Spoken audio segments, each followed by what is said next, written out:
পুরুষ হওয়া কিন্তু সত্যিই সোজা নয়। একবার ভেবে দেখুন, পুরুষের কাঁধে কিন্তু অনেক দায়িত্ব থাকে সেই ছোট্টবেলা থেকে। তাকে হায়ার এডুকেটেড হতে হবে, কারণ তাকে ভালো ক্যারিয়ার তৈরি করতে গেলে কিন্তু ভালো স্টুডেন্ট হতে হবে।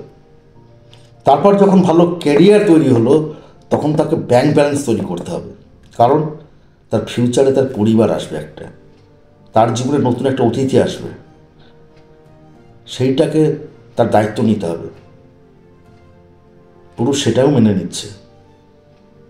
তারপরে সেই যে নতুন অতিথিটা আসবে, তার কিছু চাহিদা থাকবে, সেগুলোও সেই পুরুষকেই মেটাতে হবে। তারপর পুরুষ যখন কোনো প্রোটেস্ট করবে কোনো কিছুতে, তখনও কিন্তু তাকে নীরব থাকতে হবে, নইলে সমস্যা দ্বিগুণ। পুরুষদের কিন্তু নিজস্ব কোনো বাপের বাড়ি থাকে না। আপনি হিসাব করে দেখবেন যে পুরুষ রাগ করে চলে যাবে, কোথায় যাবে রাগ করে? মহিলাদের তো একটা সাপোর্টের জায়গা আছে, একটু ঝামেলা হলো, রাগ হলো, চলে গেল ব্যাগ গুছিয়ে বাপের বাড়ি। কিন্তু পুরুষরা কোথায় যাবে?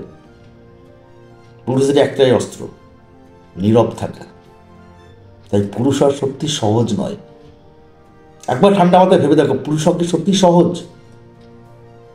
কোনো পুরুষ আছে এরকম যে বিনা ইনকামে আছে, ভিতর কোনো ক্যারিয়ার নেই, তার কোনো সোসাইটি নেই, তার স্ট্যান্ডার্ডিটি নেই, তার ড্রেস সেন্স নেই, তবুও সেই মহিলাটা থেকে অ্যাকসেপ্ট করেছে? আছে 1% মহিলা আছে এরকম, একটিও খুঁজে পাবেন না। ব্যতিক্রমটাকে টানবেন না সকল সময়।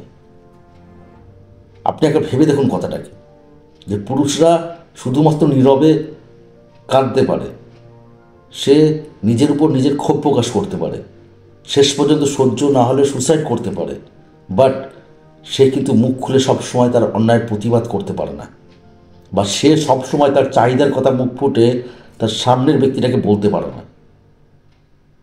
সে নিজের কেরিয়ার নিয়ে ব্যস্ত হয়ে পড়ে, সে সবসময় জন্য চেষ্টা করে যে তার ফ্যামিলিটা যাতে কী করে বেটার হবে।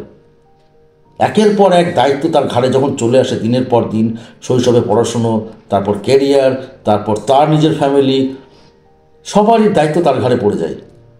সে কিন্তু গাধার খাটুনি খেটে চলে সেই প্রথম দিন থেকেই শেষ দিন অবধি। অথচ পুরুষ, আমরা সেই পুরুষকেই দেখি খারাপ চোখে, পুরুষকে দেখি আমরা ছোট চোখে। পুরুষের জন্য কোনো আইন নেই দেশে, অদ্ভুত একটা দেশ আমাদের। তাহলে ভাবুন তো পুরুষ হওয়া কতটা কঠিন।